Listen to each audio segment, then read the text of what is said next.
All right, guys. Welcome to our couple days, 48 hours before kickoff press conference. And excited about the game, man. Excited to get started. I think our team they're ready to play another opponent. It's been a long 31 days and a good 31 days, but you get to a point where you're tired of practicing and you want to play. And that's where they're at right now. We're very fortunate going into this game that our team is ready, is healthy, is ready to go.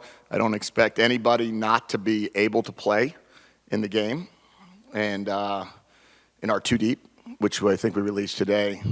And I think that we'll get after it and do the best we possibly can to play with great effort on every single snap and see how physical we can play on Saturday night. That is the challenge to our team. Can we be extremely physical? So we'll see. Looking forward to a great crowd. Looking forward to the day we don't have to talk about the crowd. Looking forward to the day that the crowd is just here. But we're getting closer to that. We're getting closer to that. We sold 1,000 tickets this morning from what I was told. So we're 1,000 up from what we were yesterday when Dave spoke. So that's a good sign. And as we get closer to the game, hopefully that will continue. And we'll be at a point in time that we are a sellout at Arizona Stadium every time we play. So that is the goal, and the goal is to not have to talk about that any further. So any questions? Michael. Yes, I'm Michael Lev with the Arizona Daily Star. We make a big deal out of the depth chart, we in the media, because it's information, something that we can talk about and look at and so forth. How big of a deal do you make out of it with the players? So how do you explain it to them when they see their name maybe lower than they might have hoped? Yeah, I would think that you would have to be unaware as a player to know where you are in the depth chart by this point in time based on, we run groups of the ones are up, the twos are up, the threes are up, the basics are up, which is our really period at the end of practice where we really want to see our younger players get better and improve, and guys that haven't had a lot of reps in practice have what ends up being about 8 reps against one another, offense versus defense, something that I took from my time in New England that not many other programs do. Actually, none that I was a part of before, that at the end of practice, you get 8 guys that didn't take a lot of reps to go against 8 plays of 11 on 11. So I think that I don't think our team would be surprised at all on the depth chart. What it looks like, I would be shocked if anyone came and knocked on my door about that. But the key is this. The depth chart is for this game and this game only. And depending on how people play will determine if the depth chart moves at certain positions. And that's really just a starting point. We'll go Brian and then David. Brian Peterson, AC Desert Storm. Considering it's the season opener, the film that you may look at for NAU, is it kind of irrelevant and you kind of need to be more concerned with what you guys are doing than what the opponent is going to line up in? Are you guys messing with me, giving me your names? I mean, we're in year 3 by now, guys. I do know all of you by now, and this is something we could have done in 2021, would have been helpful, but now at this point, I think we're good. Brian from AZ Desert Swarm. The question that you just asked me was about the tape. Honestly, the real focus for us is going to be how good can we play? How good can we execute? I've certainly watched their last 6 games that they played last season. Did not spend a lot of time focusing in on our game from 2 years ago. Obviously, I watched it. I watched, most of the plays that have been run against their defense. And game 1, though, week 1 of a season, if it's not about you, I don't know what it's about. I don't know who can really figure out what a team's going to do. We put certainly a lot of new stuff in. I'm sure that they did as well. So the key really is going to be how we execute our offense and our defense and our kicking game. David. Jedd, I know a lot of us look at your depth chart and we think, certain player maybe stole a position from somebody we thought was going to be a starter. How do you look at that in terms of, in your evaluation process, what maybe allowed another guy to stand in front of someone else? And you are who again? David, yes. I think that as we looked at it, in all of the competitive periods, the guys are understanding where they're fitting in and where they're, showing up, and they know that the competition's not over. So maybe, there's a player that might be starting the game. You can only start 11. So there might be a time where somebody's starting the game, and then in the third series, someone else is going in. And then if that series he plays better than the other guy did in series 1 and 2, he might end up having series 3, 4, 5, and 6. And then the depth chart might be adjusted next week. But, there's always going to be constant competition. I don't believe there's many people that there's always going to be disappointment. Everybody wants to be the starter. Everybody wants to be the guy. Everybody wants to be, the person that goes out there first, let's call it. Well, you've got 3 phases you could start in. You could start in the kicking game. You could start on defense, and you could start on offense. So you have 33 spots that are available depending on how the game goes. So whether you're a starter on kickoff return or kickoff, whether you're a starter on defense or offense, I guess there's 44 spots. So we'll see what that looks like. And then I've just challenged them that competition's the central theme of our program. We've talked about that consistently, and that's never going to change throughout the year. And if we can't get guys to make other guys better by trying to take their job, then, they'll have no chance of playing at the next level, where that's all you do is try to take somebody else's job. Justin and then back corner. Justin Spears, Arizona Daily Star.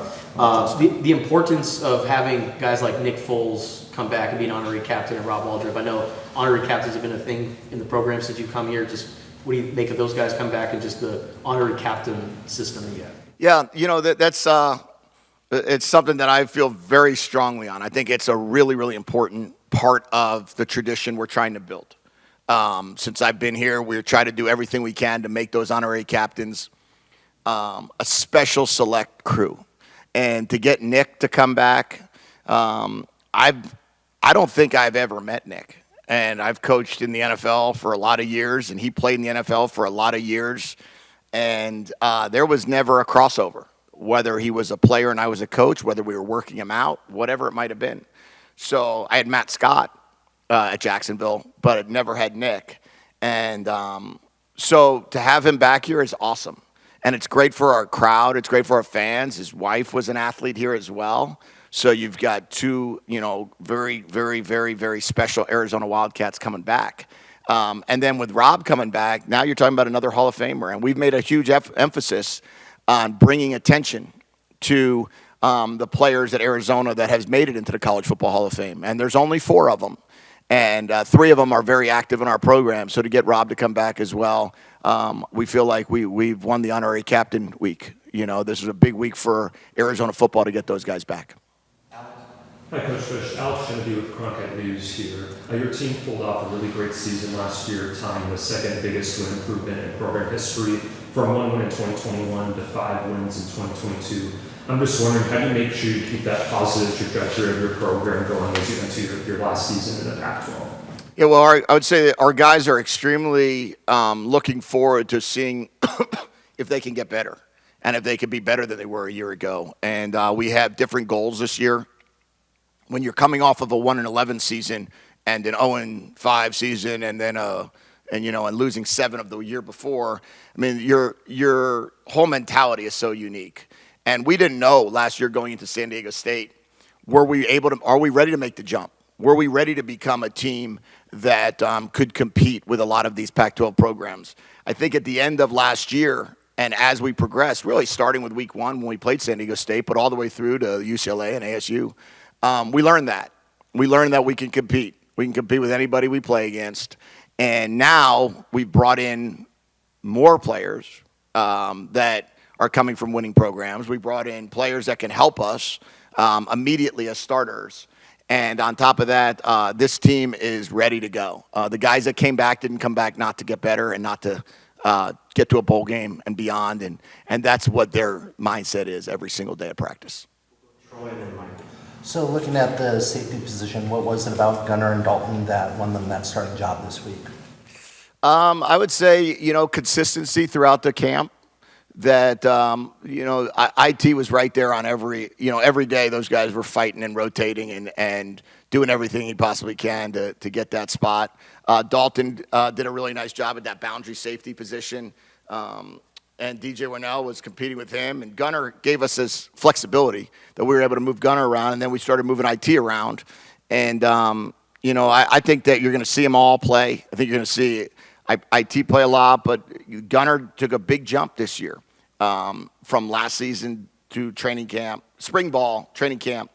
And IT is continuing to improve. Dalton's continuing to improve. And I think these three safeties, plus DJ Winnell, there's going to be a lot there. And then don't forget about Genesis Smith. Genesis is young. I know he's not necessarily listed right now. I don't know where he is, but he's certainly an oar, and he certainly will be playing. And we will get Genesis in the games. He's got great range. He's got great ability to make plays. And I think the safety position's in a good spot right now. Second year in a row, you've got a true freshman starting at that right guard spot. It is one thing for someone to do it when they were here in spring, which Big Jonah was. Polito didn't get here until summer. What did he show you guys, pretty much right off the bat, that allowed you to trust him to take that role?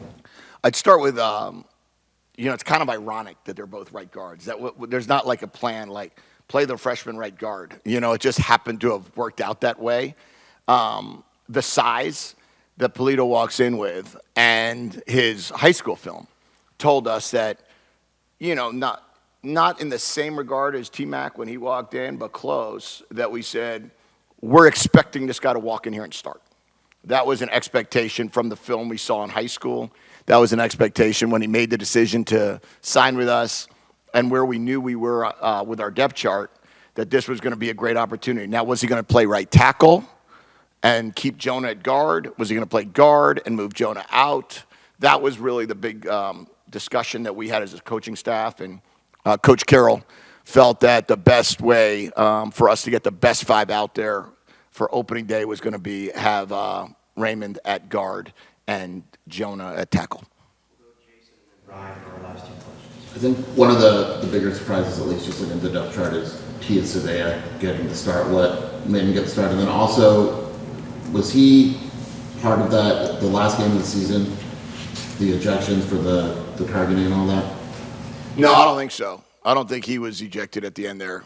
I probably need to check that to make sure he's allowed to start.